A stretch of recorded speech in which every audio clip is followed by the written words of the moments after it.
Isinailalim ng Philippine National Police sa heightened alert ang buong bansa kasunod ng pag-aresto kay dating Pangulong Rodrigo Duterte. Samantala, mahigpit pa rin binabantayan ng mga pulis ang Villamor Air Base. Si JM Pineda ng PTV sa Balitang Pambansa Live.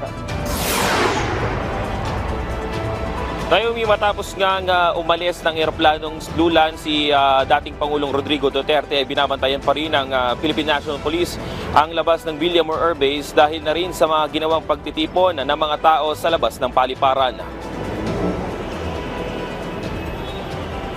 Pasado alas 11 kagabi nang kinumpirma ng Malacanang na lumipad na nga ang eroplanong sakay si dating Pangulong Duterte papuntang The Hague, Netherlands. Dahil dyan, uminit ang bahagya ang sitwasyon sa labas ng Villamor Air Base, pero sa kabila niyan ay tiniyak ng mga tauhan ng PNP na kontrolado ang sitwasyon ng mga taong nagtipon sa lugar. Nakataas nga rin ang PNP sa heightened alert ngayon sa buong Metro Manila kasunod ng pagkakahuli ng dating Pangulo.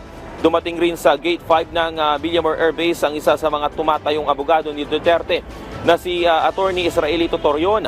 Ayon sa kanya, magpupulong-pulong pa silang mga abogado ng dating Pangulo para sa susunod na hakbang.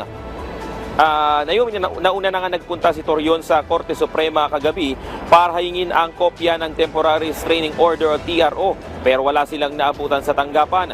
Nabanggit din ng abogado na posibleng sumunod si Vice President Sara Duterte sa The Hague, Netherlands. Samantala, sinilip rin natin ng lugar dito sa May Menzola na maaga na ring isinara at naging payapa nga rin ang sitwasyon dito sa buong Magdamaga. Naomi, sa ngayon ay mahigpit pa rin o bantay sarado pa rin ng ilang mga kapulisan ang gate ng Menzola dahil na rin sa mga posibleng panggugulo at aktibidad. At may natanggap nga rin tayong impormasyon na sa EDSA Shrine ay buong magdamag ding nagbantay yung mga kapulisan para sa mga posibleng pang aktibidad na mangyari doon. Patuloy naman nating babantayan ang iba pang mga impormasyon na papasok sa atin. Yan muna ang latest dito sa Maynila. Balik sa iyo, Naomi.